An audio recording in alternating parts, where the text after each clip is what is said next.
All right. So yes, show him, Brian. Show him. And I'm back, boys and girls. I decided to use Baker's expression because, well, that's pretty much the entire state of Ohio right now. That look is like, I can't believe this just happened, and I can't believe our head coach is such an idiot. And now it means I can't believe that he's still got a job. And it means that I can't believe that people in the press are biting and accepting Hugh Jackson's response that I never said I was going to try to take over the offense. And on and on and on it goes, After he said in the post game that he's going to take over play calling. Yeah, right. I mean, to me, it's in key situations. He already fucks up the fourth down calls, so poor Baker. Now you can imagine what else he can fuck up. Poor Baker. I just look at him and it's like, what a horrible thing. All right. I want to say something to begin the program because I'm going to start a little differently than what I normally do. First of all, the post-game show from yesterday probably has 30% fewer views. And what that means is the fans are fed up already. And they are relating to this as the Men at Work song, Colin Hay song. You say Cleveland Browns and they say, it's just overkill. I mean, you can only watch so much of this. You wasted your Sunday. I mean, and then you listen to 10 minutes of Mr. Moohead after the game. And it's like, you know something?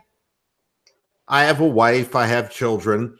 I can't afford to commit suicide because I would leave them in a horrible economic mess. And it's best that I just avoid this altogether. Well, and, like I told you yesterday, I had to turn on Miles Davis in order to prevent my head from exploding. Yeah, well, I'm glad it worked for you. Here's the way I want to start the show today. I'm realizing there is an asterisk next to how important the quarterback is for a professional football team. And the asterisk has, assuming you have a qualified, competent coach. What I've discovered, and this is a different take. This isn't a negative Hugh thing because you've heard that from me for years now.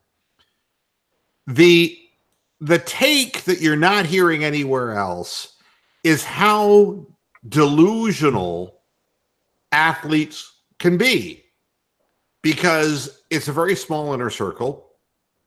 And when you're on a team, there are only 53 men on the roster, or in basketball, there's only 15 men on a roster. And without even mentioning the Cleveland Browns and Hugh Jackson, take a look at the Cleveland Cavaliers. That somebody like Kevin Love could actually believe that this ragtag roster would have a chance to compete for anything other than the postseason toilet bowl. If you can convince yourself that a team with George Hill and Kevin Love as the leaders, Tristan can't shoot or dribble Thompson, and Jordan, I can do it meaningless games, Clarkson, and Rodney, I just didn't feel like guarding him, Hood, and JR, now that I didn't play once, I'm not going to play at all, and I'm going to fill my Instagram with crap, Smith. If you honestly believe, you know what it reminds me of? It's like what the Browns always say, well, we practiced well this week. It's like your team sucks. You practiced against people who are as lousy as you are. And then when you come out on the field against better people, oh, you're not any good. But you have somehow managed to convince yourself that you're that good. Aha. this is where a coach comes in.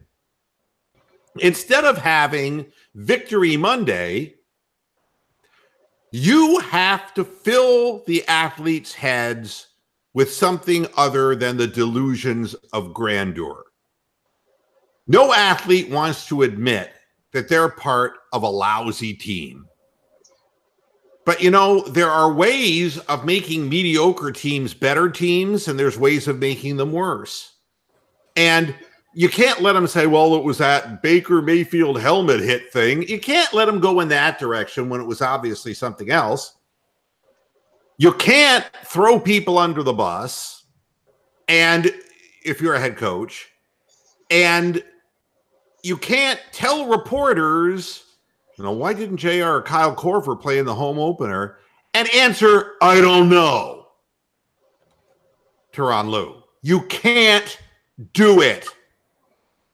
And this is why we need coaches, is because left to their own devices, players will drink, they'll smoke, they'll stay out late, they'll taunt, they'll commit penalties, they'll jump off sides. Oh, da do da day. That's the problem. They're like children. You want to raise your children in the right way. You don't allow them to just go off half-cocked. Spare the rod, spoil the child. Yeah. Unless they're Ron Jeremy, and then going half-cocked is fully sufficient. So, here we go. This is how I start the program. And that's all you get around Stormy Daniels. When you tell the Cleveland Browns, you're really improving, you might as well give them decon rat poisoning. At that point, give them Victory Monday. You might as well. And here's something, this Cavaliers roster is far worse than any of those Timberwolves teams that Kevin Love was a part of. Yeah, he had all these. And actually won and was just winning or finishing in 9th place in the West. Now let me, and I'm going to really do these things together because they're equally delusional. How would anyone think that a team that runs up and down the floor like a bunch of wild banshees, and that the entire strategy is akin to taking a deck of cards and playing 52 pickup, that you're going to go up and down and up and down and up and down? How do you play defense when you don't even have an assignment? If nobody is guarding anyone, and as Tyronn Lue said after the game, we're on a switch defense where we switch 100% of the times and never fight through screens. Why would you think that people with no lateral foot speed like Rodney Dudd get driven around? Why do you think that Trae Young would look like Steph Curry against us when we have a bunch of people who can't or won't move their feet and they're in a switch defense because they don't even know who their man is, because they run up and down the floor in transition so much? It's like, I remember when I was a kid, we played full court basketball and we start off by saying, take who takes you. That's how we did defense. Take who takes you. So you guarded the man who guarded you and you'd follow him up the court. I don't remember ever in my life saying, just run up the floor, and if somebody's close to you, stick to him. And if they screen, just switch off on the other guy, even though you don't know which way he's going, and he does. And you wonder why we're giving up 130 points a night. It's delusional. I don't wonder at all. It was a terrible team going into the season. We knew that. And the only positive thing was we were hoping to get something out of Sexton. Well, you know what it's like. And here we go. This is another one of Mr. Moohead's really great, great comparisons. That would be like inheriting a squad of morbidly obese high school football players and your coach and you decide to start out with two-a-days. And then when your entire team is dead in the sun, laying motionless and not breathing, you go, oh, well, how'd that happen? Actually happened at my high school, by the way. I mean, to me, these are the types of things that I've never seen the run and gun Loyola Marymount approach ever yield a team that played any defense. It has never happened. Not in the history of basketball. Show me one instance where a team that openly went in transition every time and pushed the ball to get as many shots up over the course of a game played good defense. Look at the whole Western Conference, folks. And that's just up-tempo basketball. We're up-tempo basketball with guys who can't shoot threes. When we give up a long rebound, we're so slow. They ran us off the floor. We're not even good at it. So, it's the same thing with the Cleveland Browns. All those years that it was like, God, we practiced really hard and we really look good at practice, and they go out in the field and get hammered. Now, this year, they're playing competitively. But athletes are delusional. And it really takes a good, strong hand, but an encourager to be able to get the most out of these people. And there's a lot to be encouraged about, but you need to get them in a situation, and now back to the Browns, because there is no way to get the Cavaliers to win. All right? Let me tell you now, it's between 18 and 25 wins this year. This is a horrible basketball team. And reality hit or bit in game 3. Now they know how deep the water is and they're drowning. All right. The Browns are not. So what's our over under for consecutive losses? I'm going to go with 59. No, I mean, there's going to be somebody who has a bogus game or whatever. But we played well in the first quarter of the game. The Cavaliers look good in the first quarter of the game, but they can't sustain anything because, again, once they got a 15-point lead, they kept running up and down the floor. And Jetty Osmond, he had a stroke. I don't know if you noticed, but he had no feeling in his right hand. I mean, he was throwing up things that weren't even coming close to the basket. He even, after plays were over, would practice shooting, and he was missing the rim. I don't know if y'all noticed that. He turned the ball over that more than assisted. I mean, you keep playing at a breakneck pace, and you're not good shooters, and what you're doing is you're giving the other team easy transition points and more possessions. And that's exactly what happened. And then they got confident, and they knocked down 44.9% of their three-point shots. Look, and it's the same thing with the Cleveland Browns. You got to nurture these people, and it's like it doesn't help to bring them out on the field and say, well, we're going to be ultra cautious to begin this game. You're playing a team that is in disarray. The Tampa Bay Buccaneers let us back into the game. They had as good a first half as they could have prayed to the baby Jesus for. And instead, they were willing to hand it to us at the end. I mean, why did we start? And they all act like, well, we don't know why the big difference between the first half and the second half. Well, I can tell you what the difference was. Baker Mayfield was breaking containment and making plays. And in the first half, you wanted him to chuck the ball as soon as he took his 5-step drop.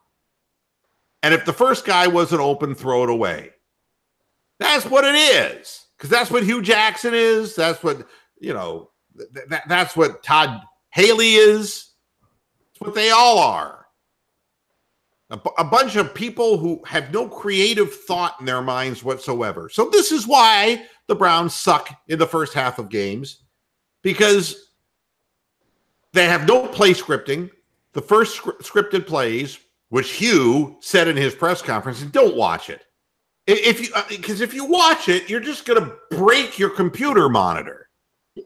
It's infuriating watching this man. It's infuriating. He is the only person right now that I can think of in my recent, very, and probably distant past who challenges my liberal conceptions about race.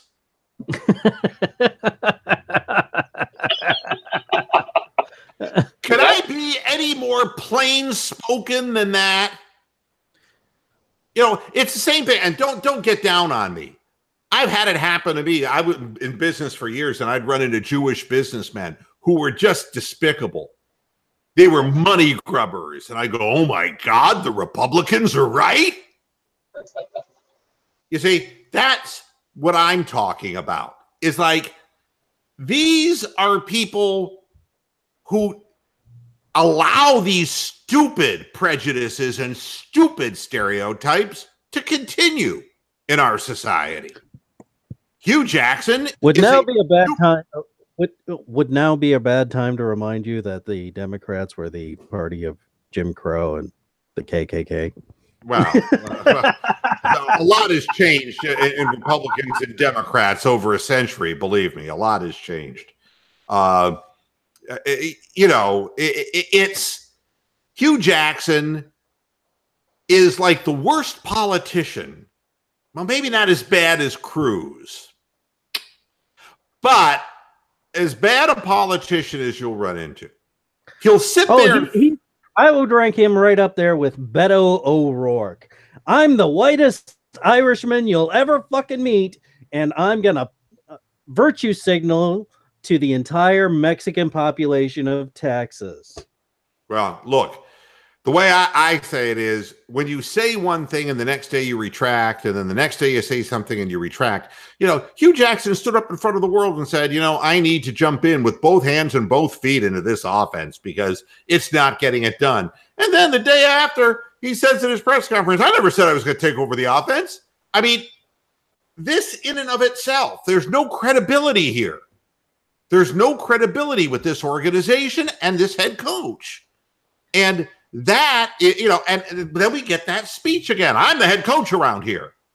Yeah, I'm the HNIC. I'm every bad fucking stereotype you can think of. Every bad stereotype. And I'm a liberal guy. I hate straw bosses. I hate straw bosses. I hate people who predicated on their rank, their ascendancy, that they can get away with whatever they want to get away with because I'm the guy in charge. I mean, and I can't stand it when they stand up there. And I mean, and Cruz is the worst I've ever seen. I'm sorry. I disagree with you, Brian. He has pandered to Donald Trump and kissed the hem of his gown. He's licked between his toes because you got to get reelected now. The guy insulted his father. Now, Brian, I know you love your father, right? I know that. Somebody says the shit that Donald Trump said about Cruz's father and said it about your dad. I know that you would not campaign for him. You would not do that. That's what I'm talking about, is a person who is so without scruples that they change every day. And then they just use their rank and their privilege to excuse all the horrible things that they're doing. And what are the players to think? They're delusional, remember? If you leave it up to the players, they'll think that, well, we're still kind of remembering that Victory Monday. We kind of like the way that made us feel. And since then, we're watching the movie Titanic. Rearranging the deck chairs. Meanwhile, the ship's breaking in half. Yeah, and I can tell you right off the bat that Todd Haley is Kate Winslet. Get the band playing. We can't have any panic now. And make sure you lock up all those low berthers. We don't want them clogging up the goddamn lifeboats. Yeah, Todd Haley is like, Jack! Fucking Kate Winslet shit, man. I don't get it. But what I know is these players are better than this. They have it in them, but it requires somebody to pull it out of them. Now, going back to the Cavaliers, these players don't have it in them, but the fact is that you're going to destroy them so quickly because you are insisting on a strategy that they're not set up to do. I mean, I'll give you another good example of this. LeBron James is 0-2, and that's not the end of the world. The Lakers have a future ahead of them. But you look at what's happening, and I watched them play, and they're just going up and down the floor, and they run and gun them. And instead of letting LeBron break down the defense and find open men, it's helter-skelter up and down the floor. And you know something? LeBron is only getting 5 assists tonight. LeBron is missing 3-point shots at a record pace compared to last year because he's in transition all the time. At this rate, he's going to need a lung transplant. And you know what the big news coming out of Los Angeles is? Oh, look, LeBron, he's going to make another movie. He's going to do a reboot. He's going to do a reboot film. Yeah, he is. Yeah. That's why he's in L.A., you stupid fucks. 20th Century James. Maybe he'll cast Kobe Bryant as the lead. Yeah. Kobe will just get, knowing that he'd be one of the guys who'd get killed in that movie. You know, but the thing is, you've got to... No, he's got in his contract he can only rape white women. You know, look, in Colorado, in hotels. And he's got to target the ones who have mental problems. This is the important part of all of this. Then she gets raped and joins the Me Too movement. Oh, da do da day. Oh, I'm so tired of all this. I'm just so tired. You know, it's like Desiree Washington. I have a question. Yes, Mr. Moohead in the back row. Thank you very much for calling on me. What were you doing in his hotel room with the door closed? I don't remember him dragging you up there. Well, he said that he was going to give me his autograph, but he didn't say with what. Oh, for God's sakes. You know, a bad excuse is a bad excuse any way you look at it. A bad excuse. And Hugh Jackson is full of bad excuses, you know? And Tyronn Lue, 3 games in. Why didn't you play these guys? I don't know. You couldn't shoot from the outside. Why wasn't Corver and J.R. Smith the game? I don't know. You seriously don't? Did you have an aneurysm? I don't know. I don't know. Have you been tested for Alzheimer's disease? I forget. Bad coaching ends up with bad results. Bad organizations continue to foster and nurture bad coaches and bad decisions. I was talking to Brian before the show began. Don't take my word for it. Here's the headline in Jacksonville. Jaguars sticking with Blake Bortles as starter despite benching. Now, I will give you this quote so that you will see how bad teams remain bad. I think they're trying to do what Buffalo did last year with Tyrod Taylor, and then they eventually made the playoffs and lost. Well, here's the bottom line. He was benched early, Bortles, in the second half of the loss to Houston when he lost the second fumble. Hey, maybe we could trade Taylor there. Marone said after the game the job was open. All right. So Marone lied after the game because Cody Kessler came in and threw 6-yard passes and completed a good percentage of them for 6 yards or 5 yards each. But Marone, after rewatching the game numerous times Sunday night, ended up that he made up his mind who would start, but didn't want to announce it until he told the team. Roughly 90 minutes later, Bortles was announced as the starter.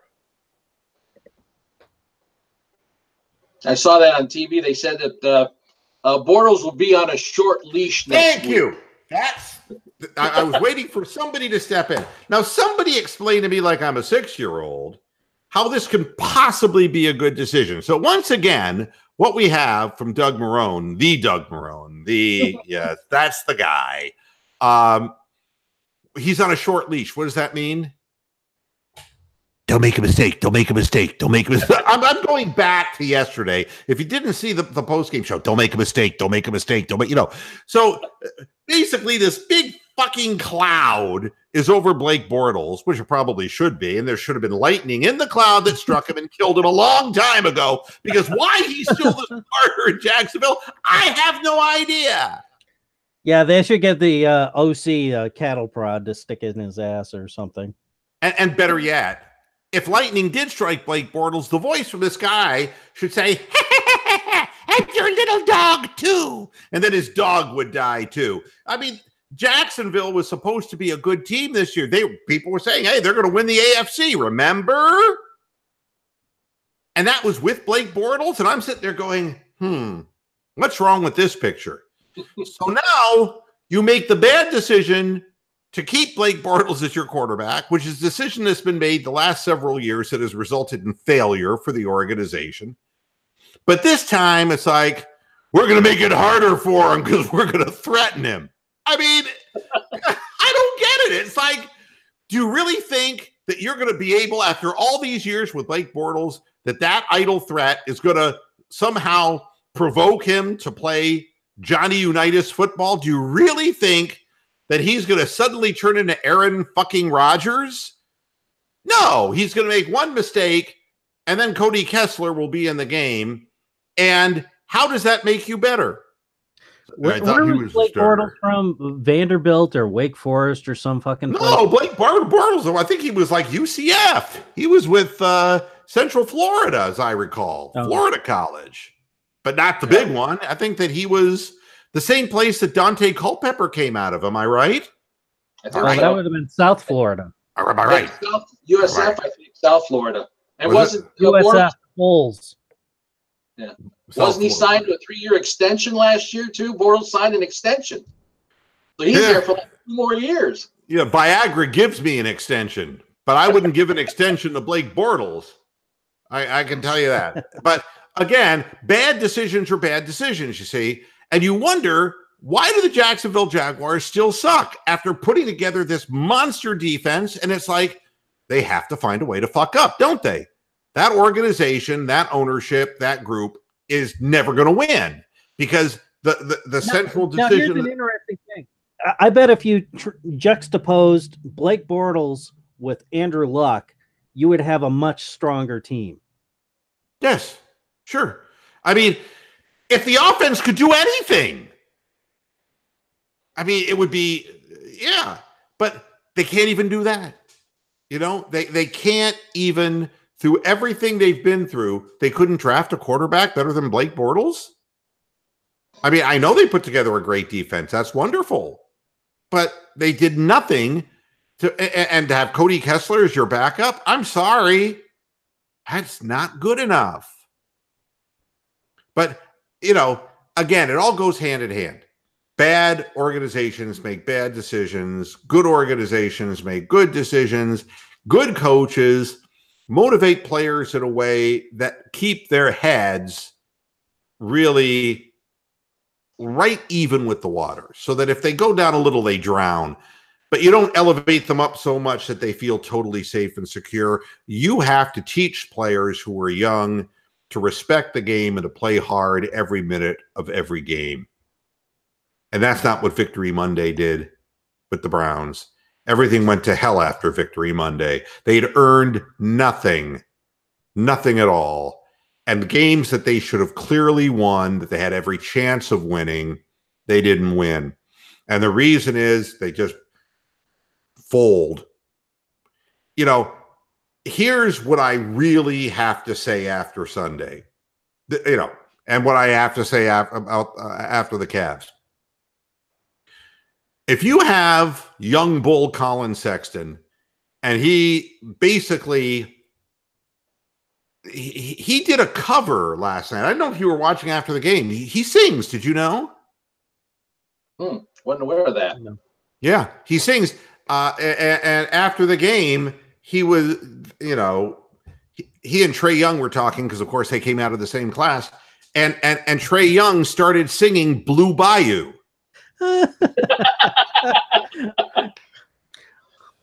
I mean, look. I thought you were going to bust out your oh shit, the one you did last year with Deshaun Kaiser. Which one was that? Oh fuck, my cherie amour. Oh God, yeah. All right, Stevie. Yeah. with the sunglasses and the whole thing. Yeah, it's like, what progressions? I can't see. Yeah, exactly. It's so very nice to be here. God damn, make it stop. Yeah. I mean, but you got Colin Sexton, and he's raw. He's 19 years old. He doesn't know. The game's moving way too fast for him. You got to be patient. You got to let him do what he can do. And if he's a huge liability on the floor, you got to limit his minutes, right? With Baker Mayfield, you got to let Baker be Baker. You got to let Baker do what he does. If you try to turn Baker into Cody Kessler, it's not going to work. And you have to accept, you know what it's like saying, I mean, could you imagine what would John Madden's career been if they turned Brett Favre into Cody Kessler? It would be like, I'm taking a look at this here, and Brett Favre, here he is, and 2 yards away is the receiver, and boom. I mean, it wouldn't work at all. It wouldn't work at all. If you tried to make Brett Favre into anything but a riverboat gambler, he'd have had no career. Yep. Turn him into check down Charlie. There are some guys who have intangibles. Guys who sense pressure. You don't want to tell them to stay in the pocket. You don't want to tell them not to make the play down the field. If you have a bunch of guys who can't run patterns, hey, prolong the play. Tell them to, wave them, play traffic cop, wave them in the opposite direction. Somebody will eventually get open. You got to take advantage of the personality of the quarterback. But to try to transform him into Alex Smith is ludicrous. It's absolutely ludicrous. And if you let Baker Mayfield be Baker Mayfield, and if you're willing to live with the mistakes, you know something? He put up 21 points in the second half of the game, folks. Yep. When he was turned loose, 21 points, double that, it's 42. That's how many he put up against Oakland. It ain't no fluke. It ain't a fluke. He can put up points on the board. But you got to let him be, and you got to accept that sometimes extending plays. I don't remember, and John Madden going, Brett Favre, another interception. I don't remember that, but he threw a ton of them. Yeah, Brett Favre had a lot of Deshaun Kaiser moments. They called him the gunslinger for a reason. It was a double-bladed sword. Either he'll have some games 500 yards, 4 touchdowns. He'll have some games 300 yards, 4 interceptions. That's right. I mean, it would be like, you never throw the ball across your body. Well, Brett Favre did, and he made a career out of it. But sometimes it doesn't work out so good. And Patrick Mahomes is getting away with that too, by the way. Yes, but I mean, the scales. I always say it's true of relationships, and it's true of quarterbacks. It's like, do the positives outweigh the negatives? So if we had to scale, here we go. We're going to do, visual aids. All right. I don't mean the disease. Visual aids. Okay. Here's the scale. All right. Here's Deshaun Kaiser. Whoop. Okay. The positives and the negatives. All right. Okay. All right. Here's Blake Bortles. Oh, God. Wait. All right. It isn't as bad. There's about a Ron Jeremy difference there, okay? Now, I mean, and then you have Brett Favre. And Brett Favre. I know who Blake Bortles is. He is the physical embodiment of Bert and Ernie.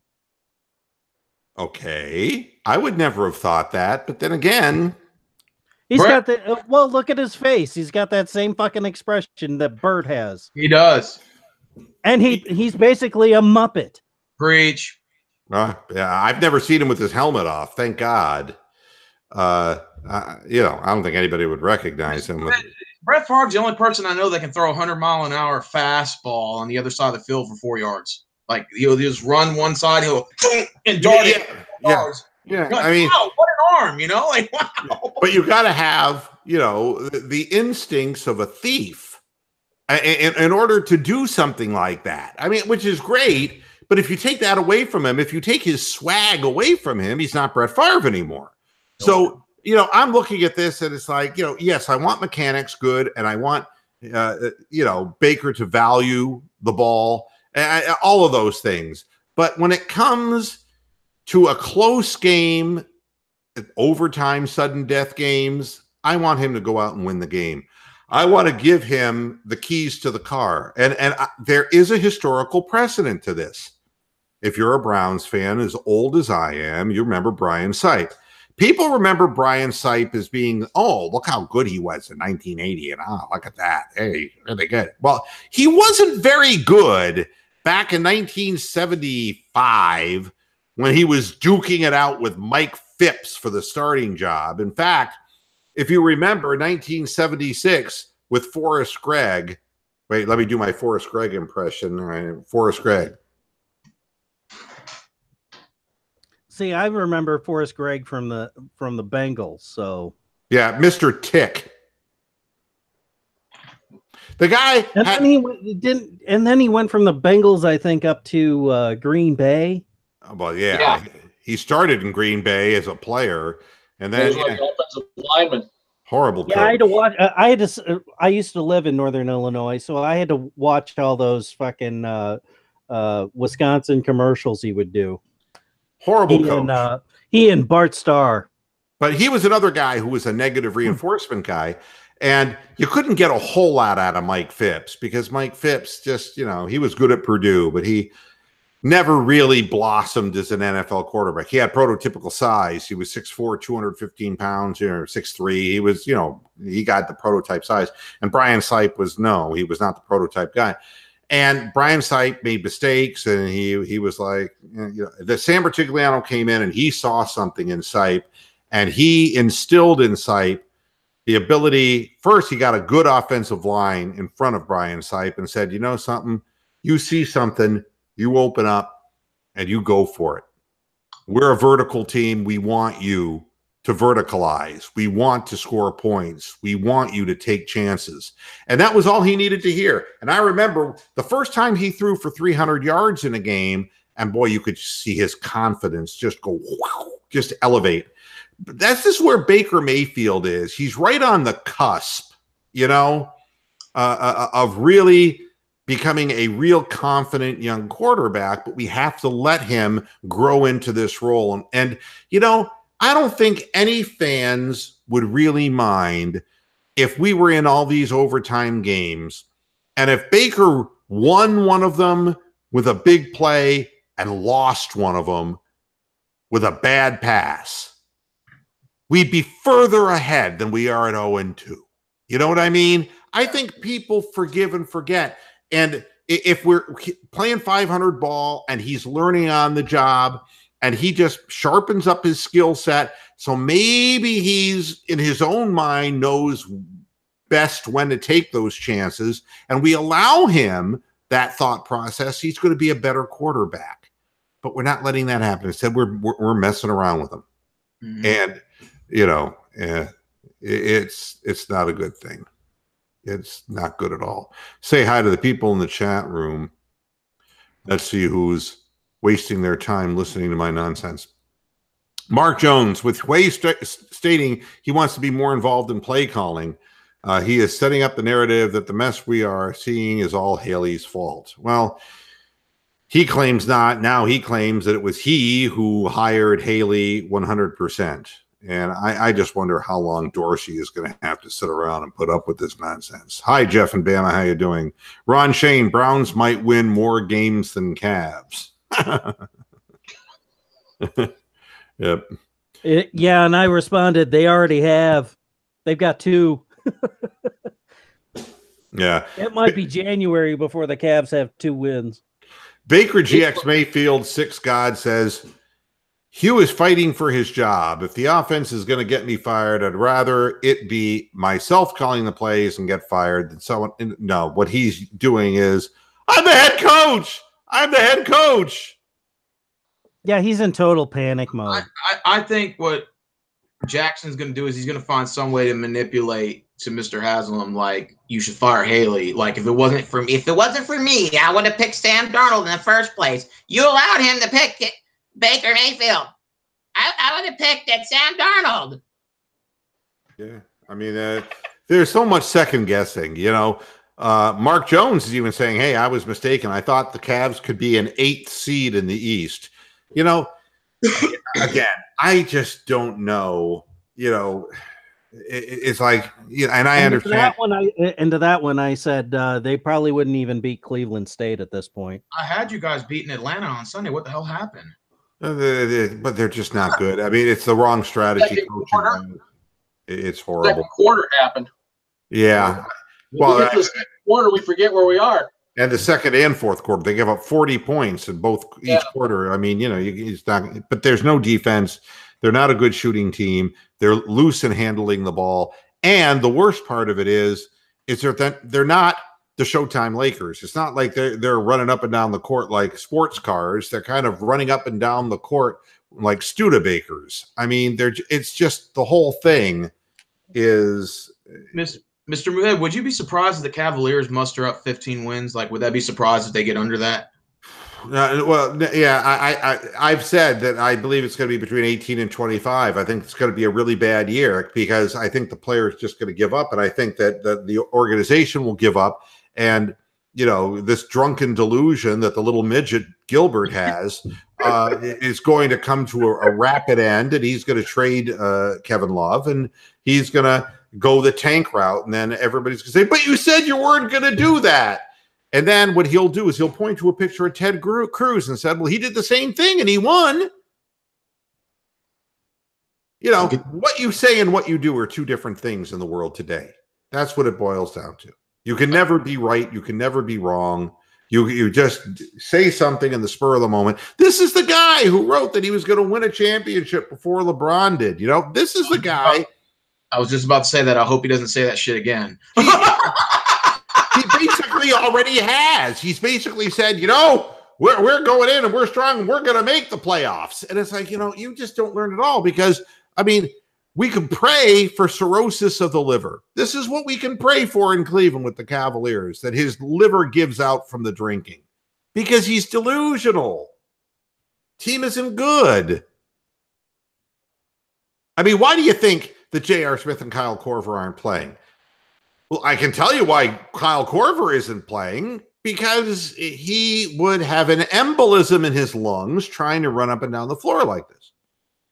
This crazy strategy that Ty Lue is using, it doesn't work for 37-year-old players and older guys. And it's why Ante Zizic is never going to see his way onto the floor because, and the thing that was funny about the game, we actually made Alex Len, their center, look like God. All they had to do was throw the ball up in the air, he'd catch it and dunk it in. And it's like, what am I missing here?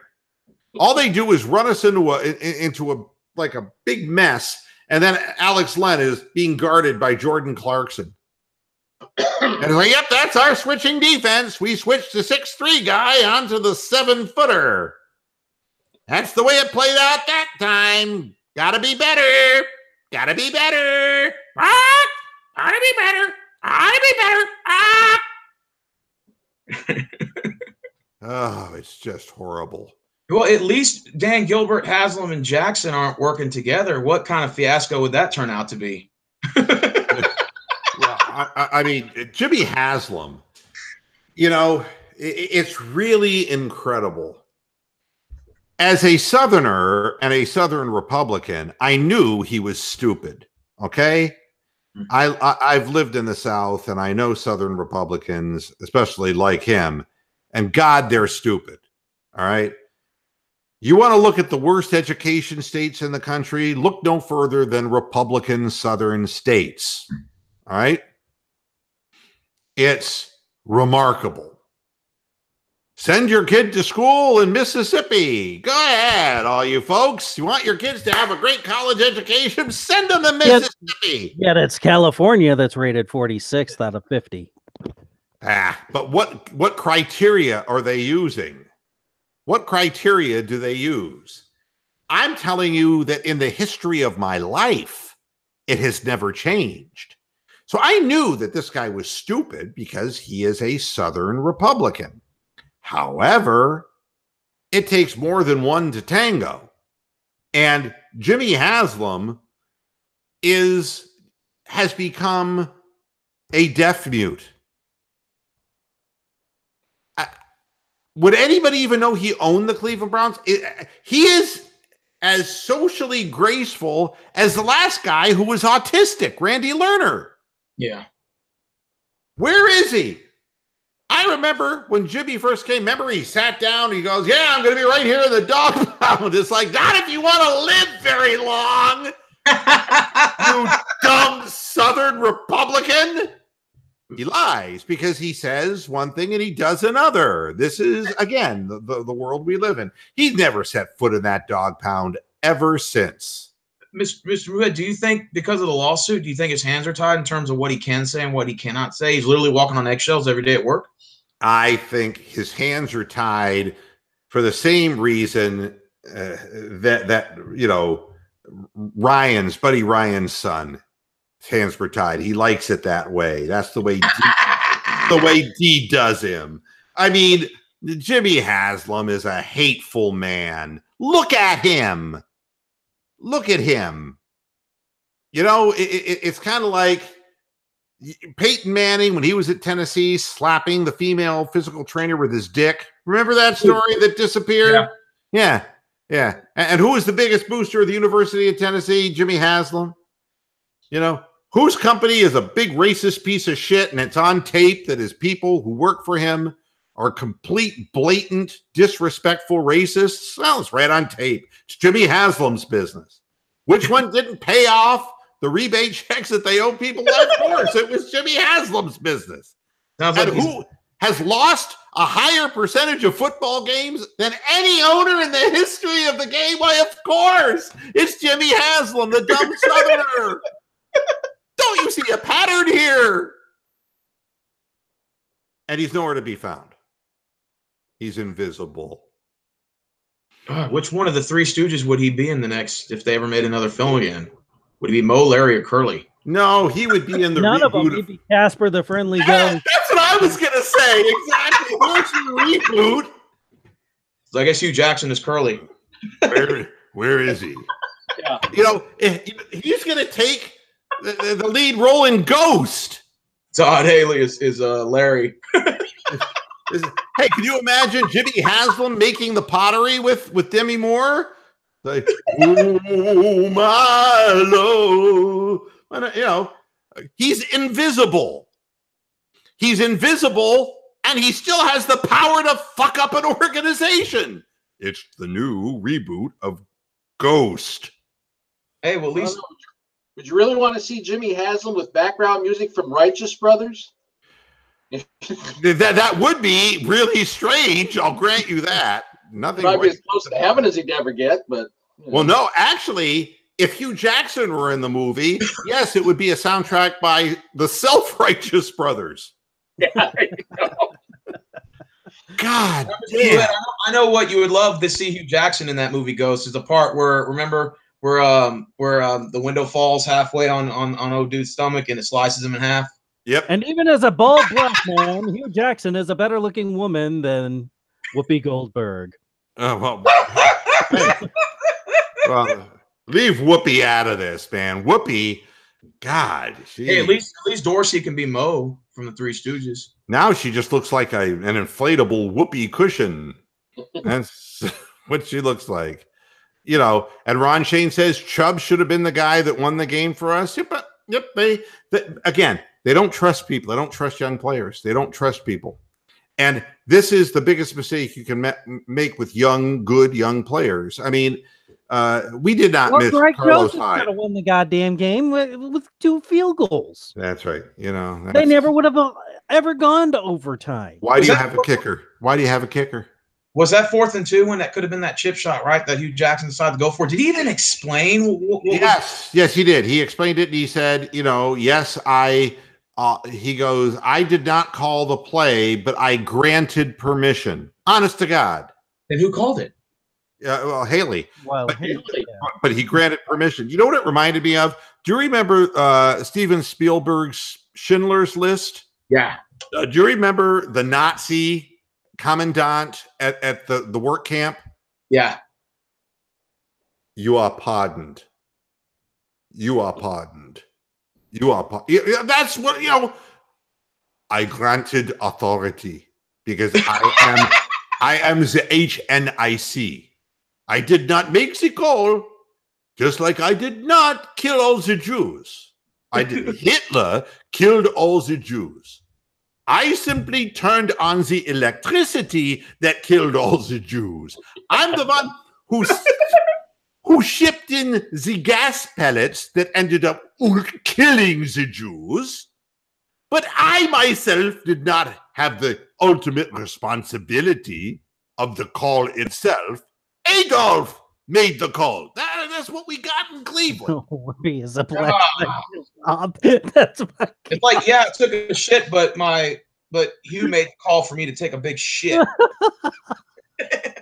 Yeah, but I mean, again, you look at this, and that's what that 4th and 2. He felt it energized his team. He's just totally delusional, but in the end, he approved the permission in that play, and he actually said, and it was a good play because we got the first down, and it's like Baker Mayfield was running for his life. It was like, Mommy, the big boogeyman's after me, and. Yeah, it was a bad bounce of the ball. It bounced sideways because it got stripped. He was handling the ball in the wrong arm. And, look, it would look like a broken play. That's an important play. And that's what you drew up. It looked like something. It's like, little Timmy Bartholow. We'll bring in little Timmy Bartholow. Give it up for little Timmy Bartholow. Here's little Timmy Bartholow, Sandlot football. Hey, let's run the Statue of Liberty play. Yeah, it's like, thank you, Timmy. We need 2 yards. Let's run a play that goes 10 yards backwards. Yeah, it'd be cool. Jesus Christ. It's like, so what's the call on 4th and 2? Oh, Baker's gonna run for his life and scream, Mommy. And he said that was a good play call. Nobody was open, so Baker had to elude a blitzing linebacker and run for his life, and that's a good play call. Oh, my God. It's just like... Maybe Haley needs to upgrade his Etch-a-Sketch. And you know what I'll tell you what it is. Hugh Jackson. I never said that I was going to take over the play calling. Doesn't that sound a lot like Donald Trump? I never said that. And then there's video of him saying it at a rally. No, I didn't mean that. Get out of here. I didn't mean that. I was emotional. Part of the plan was to give Haley, quote, anything that he needs. I wonder if he meant blindfold a cigarette. Yeah, yeah. There's no help. Well, if he's hanging around with Bill Clinton, he could be used as a humidor. Well, yeah, that's true. Yes. You know what Lucille Come here, Ball? Son, I want to stick my cigar somewhere. Yeah. You know what Lucille Ball and Monica Lewinsky had in common? What? They both had sex with Desi Arnaz? No, they were both fucked by Cubans. You just have to stay with me, folks. I'm very even-tempered here about these things. Lucy, go get the Fred Nethel and Lil Ricky and they need to be at the club. Oh, God, if I heard that one more time. Yeah, that's what we're dealing with. And Monica Lewinsky has changed her name. Really? Yeah. I mean, she said that that name conjures up, and she is legally changing her name. And the thing is, I'll tell you a joke, okay? Because there's nothing much to laugh at. So a guy and a woman are married, and on their honeymoon night, they're in bed together, and the husband says, well, I've waited for you. How about a blowjob? His wife says to him, no, because if I ever do that, you will lose respect for me. 10-year anniversary. He goes, how about a special present? How about a blowjob, honey? She goes, I told you 10 years ago. If I do that for you, you're going to lose all respect for me. 25th anniversary, the same thing. Hits the 50th anniversary, and he says, it's your 50th anniversary, for God's sakes. The children have left the house. They have families of their own. I've waited 50 years. I've been loyal to you. I've been a good provider, a good husband, and a good father. And all I'm asking you for is a blowjob before I die. And his wife looks at him and says, okay. Okay. Turn the lights out. I'll get fixed up in the bathroom. And sure enough, he turns the lights out. She comes out of the bathroom, crawls to the bed, and starts sucking his dick. And the phone rings. Inopportune timing. He picks up the phone and he goes, hello? It's for you, cocksucker. There you have Monica Lewinsky by any other name. Hey, she's calling herself Mary Jones, but she still sucks a mean dick. Even Shakespeare knew what's in a name. Oh my God, we're living in weird fucking times. Yeah, we are. She would have to get plastic surgery, lose a ton of weight, change her hair color. She would have to do like witness protection plan shit for people not to remember who she was. God. But I digress. Hasn't really worked for Tanya Harding, though. I was trying to think. There has to be an endorsement. There's got to be a company that she could represent. We make the best lead pipes in the business. Yeah, there has to be. Tanya Harding for Ace Hardware. Yeah, you just can't beat our bone-jarring prices. Yeah.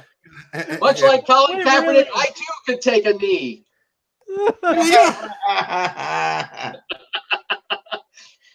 And then Nancy Kerrigan, talk about never being remembered for anything else. Yeah. I mean, some people's role in sports is so bizarre. It really is. And for Nancy Kerrigan, it's laying there sobbing incoherently, and having an Austin Carr moment with her knee. But there has to be. I mean, I swear to God, I saw that Tanya Harding was actually on a television program. The only thing that was better was Tom Brokaw trying to say Jeff Galooly. Is he drinking again? Oh, God. Obviously, Stephen and Cindy are friends, so I'm not going to interrupt their. Yeah. Go ahead. Do you see Hugh Jackson's job lasting the rest of this year, or even on the next year? You're saying as long as as long as Mr. Haslam's lawsuit is pending, whenever that ends, he can't fire Hugh, even if it goes on the next year. Yeah, and I got a link from Christian from yesterday's show saying, that material witnesses, a long time ago, and it was new witnesses. I want to point out that there has been no resolution or settlement on the Flying Pilot J lawsuit. They set a date in which new witnesses could not come forward. Okay? But old witnesses most certainly are still in play. You can ask yourself which category Huey Jackson fits into, and you can figure out why Huey is still the head coach of the Browns. He won't make it past the year, but and I really believe that after the Pittsburgh game, it's going to be because Pittsburgh, the press in Pittsburgh, which it's kind of hard to read that because they spell and punctuate so badly. But what they were basically saying in Pittsburgh is that, if he loses, and still writing crayon.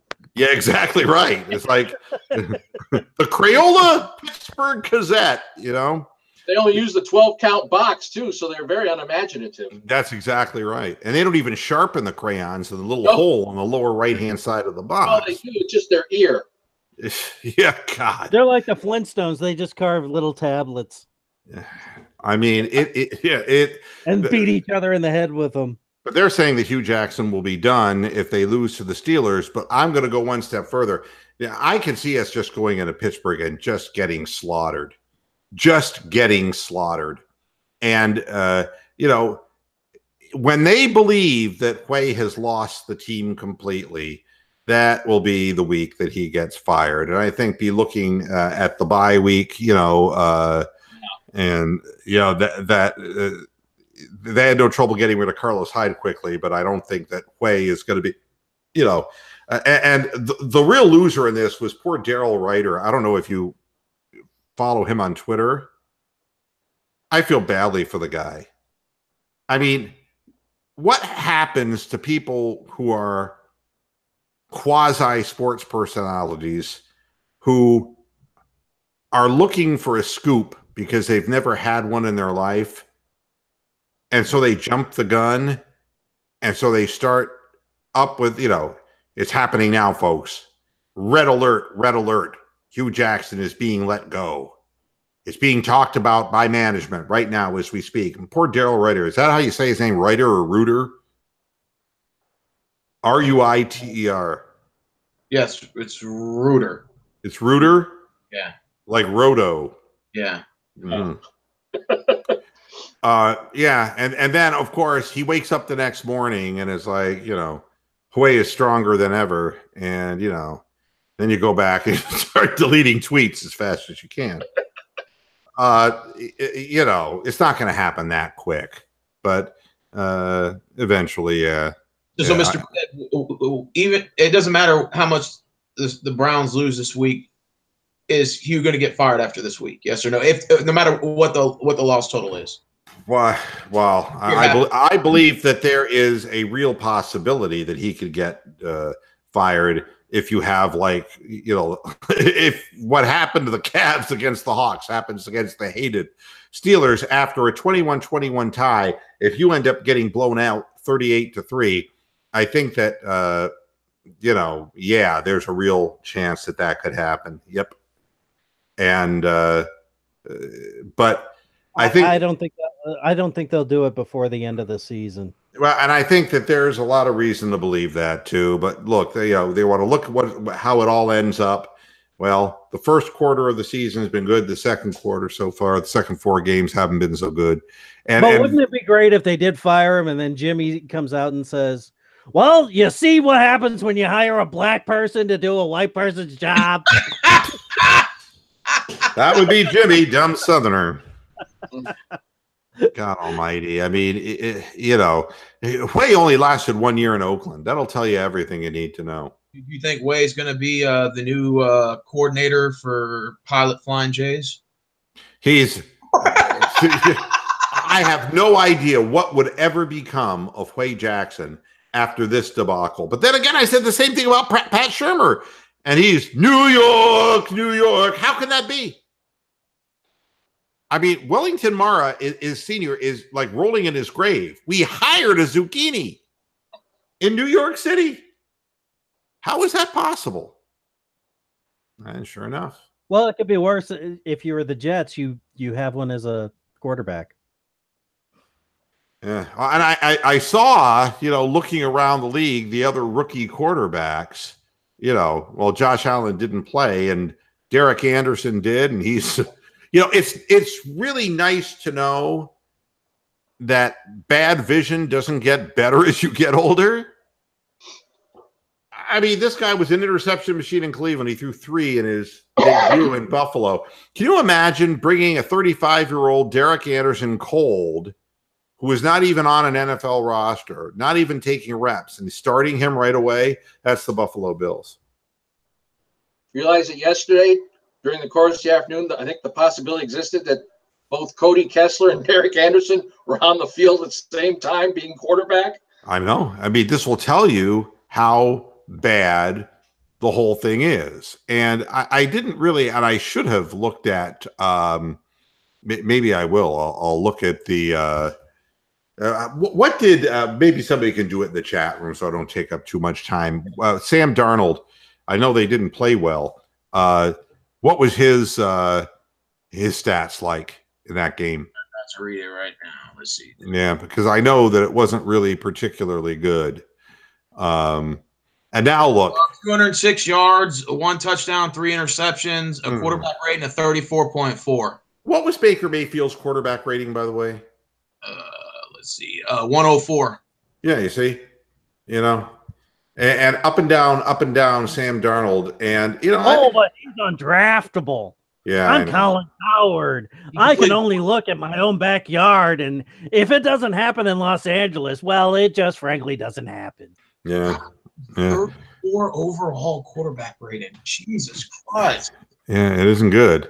It isn't good at all. And if you look at his seasonal total, it's not good. I mean, Sam Darnold is getting hyped because he's in New York, but realistically, he may have some kind of a future, but I don't see greatness in him.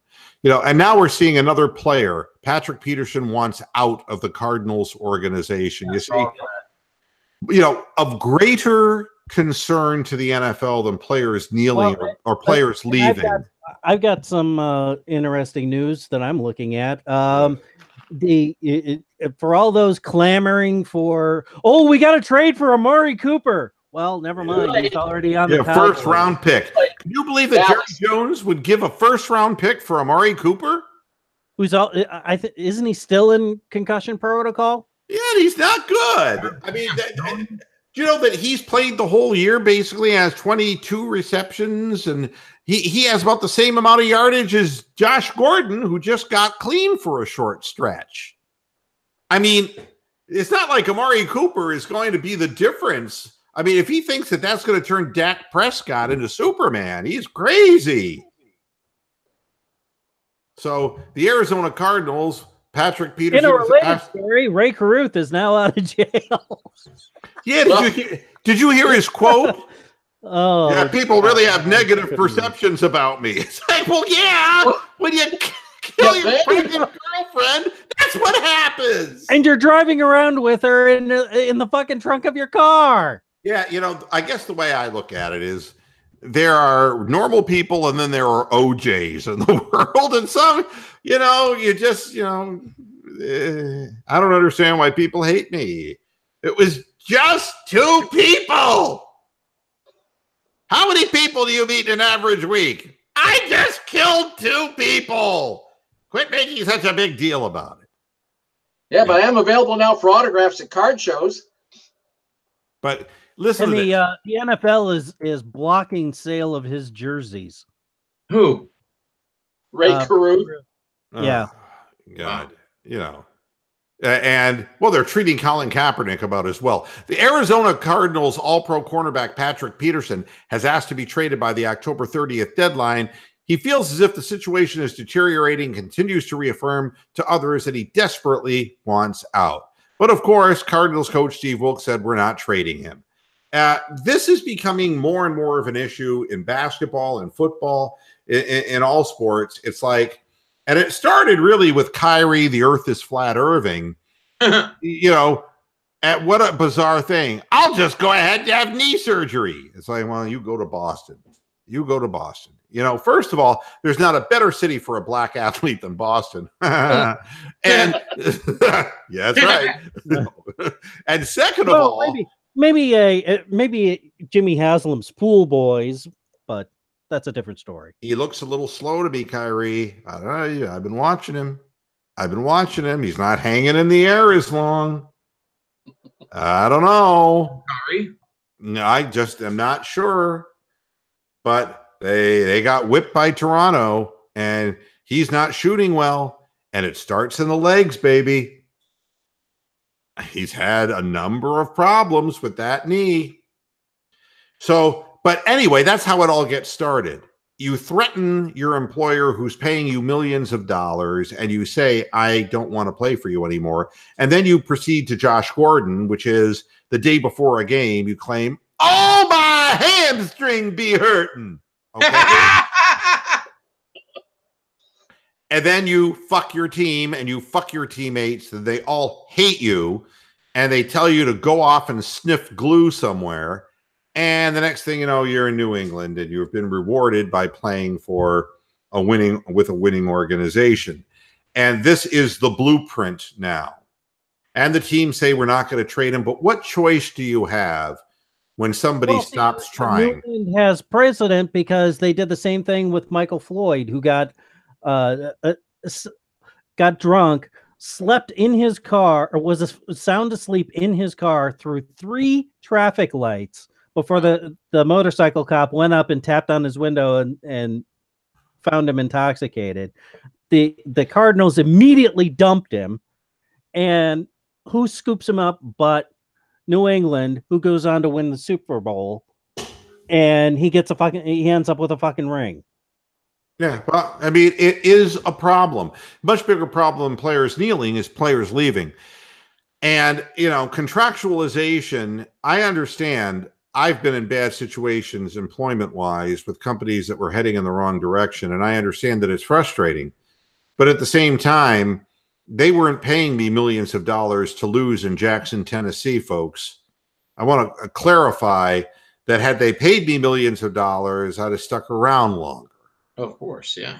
You know, here's a headline. Who's going to win the world? Money definitely moves the needle on the acceptable level of bullshit. Yeah. Now, wait here. Here's a headline. Who's going to win the World Series? The number 1 or the number 2 payroll? All right, we'll move on from that because I really don't give a flying fuck, okay? I honestly, the October Classic, it's like blow me. Blow me with the October Classic. I am so, It sounds so boring unless you live in the Boston, LA tribunal area. Nobody else cares. Like, I was even talking to my brother who's a diehard baseball fan. He's like, damn, I asked him, when does the World Series start? He's like, oh, shit, I don't even know. I don't think anybody gives a shit. I mean, it was, it's like, again, so fucking predictable. It might as well be a New York series again, where only some asshole there gives a fuck.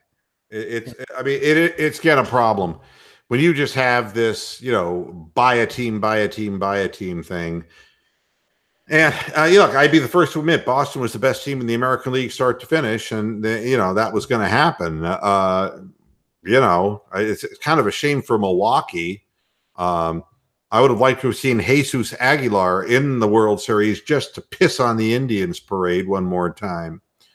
But I knew Mr. Muhead. I knew 2 months ago. I said Astros are gonna beat the Indians in the first round, and then Boston's gonna beat us in the LCS. And I knew it was gonna happen 2 months before playoffs. And I want to point out to some people who are Twitter detractors of Mr. Muhead. Now, here's a funny one. Before I go into that, on the show, the Sunday postgame show, a person came over and said, this crap is the same reason why I never read your posts on the OBR.com, right? Yeah, I saw that. Yeah, all right. Barry McBride, the guy who was the owner before it was sold to 24/7 Sports, I consider him a friend of mine. He's a good guy. He's a good family man. He's always been very fair and very nice to me, and I would never say anything bad about the OBR. some of the people who are involved in forums aren't always my cup of tea, just like I'm not their cup of tea. But I couldn't for the life of me figure out, why did you follow me here? If you never read my posts there, why did you seek out my program on YouTube? Preach. You never quite understand where people are coming from. And if anything, your videos are going to be much more explicit than your posts on Twitter. Yeah, that's exactly right. I mean, you know, and the worst part of it is when they see that there are more viewers to Mr. Moohead's postgame show than there were comments in the forum. It's kind of like, that is the most humiliating thing of all, that a field animal like a cow could manage somehow to end up with thousands of views. This is a horrible thing. That's like if you read a book on a scary movie and you're like, in your mind, you know, it's all your imagination. You read a book and you're like, oh shit, that was gory. And you're like, and then you watch the movie and you're like, oh shit, that was explicit. Yeah. Yeah. I mean, to me, I'm going to say what I'm going to say. And the difference is you have fanboys who are involved. And, you know, I don't want to be a fanboy. I don't want, but, you know, they're not going to call me negative Nancy because, hey, I was all positive when LeBron James came to Cleveland. I was the only one who said he was coming back before he came back. I was one who said I wanted him back when he left because he was going to come back. I was much more certain that LeBron James would come back to Cleveland than Jesus Christ will come back to earth. Far more certain. Far more certain. And I'm right. And the Christian right is still waiting for Jesus because he's not coming back. Mr. Moohead, you weren't being negative Nancy. If anything, like, you've called out guys like Andrew Coleman for being same old Andrew Coleman before. You were actually praising the Browns for drafting Mayfield and getting Derek Ward and all that. If anything, you were on the bandwagon, and now all of a sudden they're saying, "Oh, same old Moohead," you know. Well, I mean, you know, it isn't the players I have a problem with. Yeah, I mean, you know, I'm not saying that the players are doing everything they can, but I think that the environment is such that it's making it easy for them to make too many damn excuses. And they need to be accountable, but they need to be led. And like all people in battle, and look, color me as opposite as the military mentality as is humanly possible. No, I did not serve in the service. Nor would I ever serve in the service because I'm too willful and I would never follow orders. Mm-hmm. All right. No, I'm just being honest. I'm being honest. However, it has to be that way. I'm not so stupid that I don't understand that when you have a bunch of people firing at you, you got to have a plan and you got to have people who are willing to execute what the plan is without food, without rations, without sleep, without this, without that, with danger surrounding them, with death looking them in the face. And the one guy who goes, you know, I'm really not sure about this plan. You know, that fucks up the whole drill. Football is, you know, dead at age 57 game. I mean, this is a dangerous sport. Everybody's got to be rowing in the same direction. And that's why it's so important that everybody be on the same page and everybody work hard and play together. That's why it's so important. So, no, I'm not a negative Nancy. I recognize that players need to be led. And, you know, you cannot have distractions on teams being created by players. You know, you got to hire competent leaders and you got to have game plans that respect the players' skills that they possess, Teron Lou. So, you know, I'm not a negative guy. To me, I've told you what I thought was bad about LeBron James personally while he was winning games for us. And there is no such thing as a perfect person in the cosmos. But I told you what was going to happen before it happened. When he left the first time, I told you what was going to happen to the team. I told you all about Dan Gilbert. I knew people who worked for Dan Gilbert. I knew what kind of an employer he was, and I told you what was going to happen. When LeBron came back, before he came back, I told you he was coming back. Then he came back, and then we win. Everyone's on the bandwagon. Of course, I am too, because it's like, hey, we're winning again. And then I told you that when LeBron would go, that the little drunken midget would fuck things up again. Okay? So don't call me a negative Nancy. I've been on both sides of the fence here. I'm just telling you what's going to happen before it happens. The Cleveland Browns are on a teeter-totter. And Hugh Jackson is sitting on the negative side. And he is dragging us to the ground instead of up in the air. We could be a much better team than what we are. And we are competitive most weeks. Chargers game is an outlier. We were competitive with a good second half against a Tampa team that we should have beaten. We should have beaten Oakland.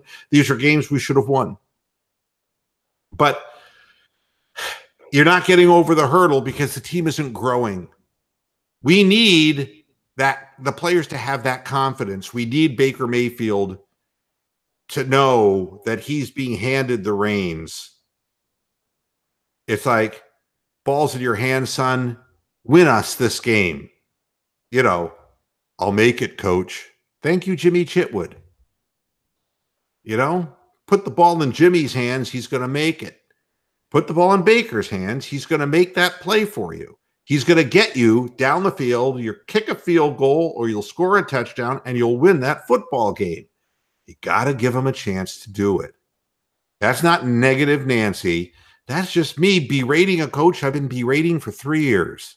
I've been very consistent about Hugh Jackson, and I warned everybody when they hired him that he was a front office disgrace when he was in Oakland, that he had it out with the front office. Nothing new for him. Yeah, Leopard doesn't change his spots. This is who he is. And Mr. Moothead, he went 8-8 that year with Oakland, and they still fired him. What does that tell you? Because because he's really bad to deal with. Really bad to deal with. He's a pain in the ass.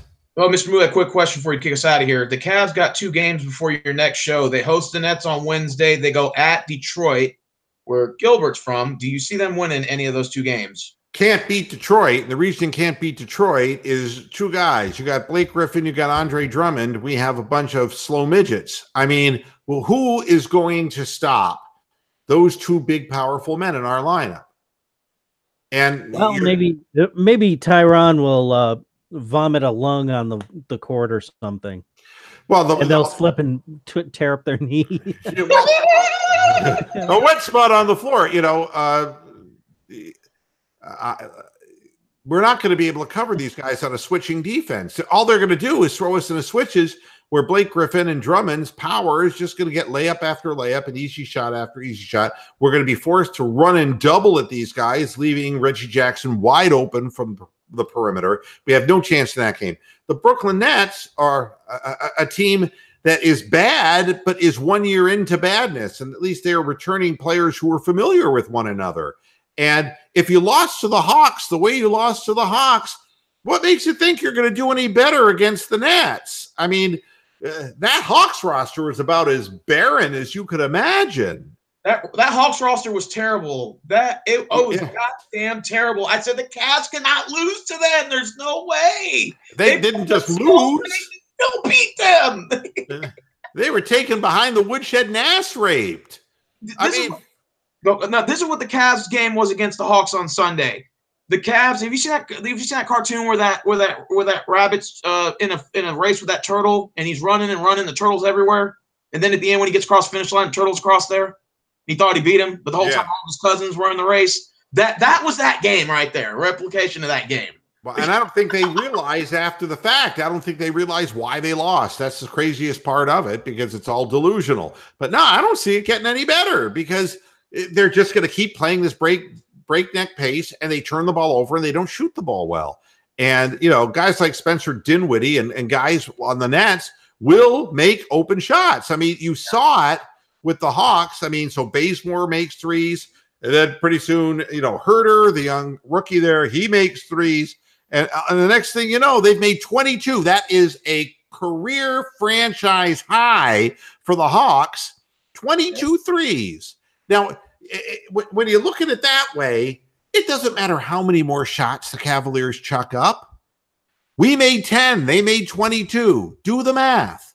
That's a 12-point difference right there without taking into account turnovers, other bad defense that resulted in breakdowns, allowing Trae Young to get to the basket unaccosted at least like 7 times. I mean, you add those things together, you end up with a 22-point loss. And until statistically, you're not going to become a better 3-point shooting team. I mean, it's what do they have? I mean, Colin Sexton can't shoot from 3. Jetty Osman, look, I mean, he's really worked hard on his shot. That confidence can go in a heartbeat. And I think you started seeing that in yesterday's game. He just was like really afraid to shoot the ball. He was just like shell-shocked. Kevin Love missed 7 out of 8 threes because he realized, shit, I'm chucking them up behind threes, just trying to keep up with the other team. So they're taking bad percentage shots, and then they have droughts. The other team runs up the lead even more. The Nets will run them up and down the floor too, and the Cavaliers have too many droughts because they don't shoot well enough. It's going to be an ongoing problem. But hope that answers your questions, folks. I got down 56 more to go. Yeah. Time for me to get out of here. It's dinner time. And guys, as always, you are the holy trinity of panelists. Not that I have anything against Michael, but Michael, he works as a waiter, and he's also high most of the time. So, Forget to look at the clock. How well he can contribute sometimes is questionable. But this is the holy trinity of panelists. I mean, we got Brian, and we got Rick, and we've got Steven, and that's Barry, great. Early and Mo. That's right. But I'm grateful to have you guys. I really am. And as I've gotten older, there's more Dr. Phil in me. It's like I'm a loving cow, and I'm respectful of people who help. And I do appreciate you guys being here and helping out with the program. You're not getting compensated. I'm not either. But, I mean, we do it because we love it. We love our teams, and we have an interest. And if you want to perceive what we say as negative, or if you want to perceive it as funny, if you like the entertainment value, or whatever it is you like, we're glad to give it to you. Mr. Muhammad, real quick, before you turn that off button, do you see Kevin Love getting traded? And you said it was 6 months in his contract or something like that, and you said they can trade him? Yeah, he has to be with the team for a certain amount of time, and I think that the trade deadline, it sounds pretty enticing at this point. I don't think Kevin Love has ever played for a team this bad before, and he doesn't realize that yet because he was believing that. Huh? You see them trading him by the trade deadline. Yeah, I see him. Yeah, I see the team in January turning the corner of the year and saying, shit, we really miscalculated this. Yeah, and because they can't afford, they have to take that top 10 pick that will go away if they were to actually win. Their tanking is the only thing in their best interest. And it's a horrible thing, but in the way the NBA is built right now, the only way you can build is you can't build through free agency. You have to build through the draft, and it's a long, arduous process. And for every Joel Hans Embiid, there is a Sam Fultz. And they only have 2 rounds with which to do it with. Yeah, it's really hard. It's not like the old. Rumor has it they had a third round. I'm sorry, Steven? I heard rumor has it they were supposed to add an additional round, like 3rd and 4th round. Yeah, it would be nice. I mean, I would just like to see more help. Well, when my buddy got drafted, there were like 11. Who? Ronnie Anthony. He got drafted by the Bulls back in the late 70s. Oh, wow. And there were like 9 or 10 rounds back then. So yeah, I had a friend who was drafted to die in Vietnam. So, the draft used to be a much deeper thing. Guys, thanks a lot. I got to get out of here at 7:30 for God's sakes, but thanks again for your help. We'll be back again on Friday. And you know what we'll be talking about, man? We'll be talking about more Cavalier losses probably, and we'll be talking about Pittsburgh week. And it's like, wow, how things change so quickly. And what do the Browns have to do to even have a chance? Assuming all of the coaches are still here by the end of the week. You never know. Thanks for tuning in to this edition of Moohead Radio. Back again Friday. Until then, hasta la vista, Pastor Heads. Good night.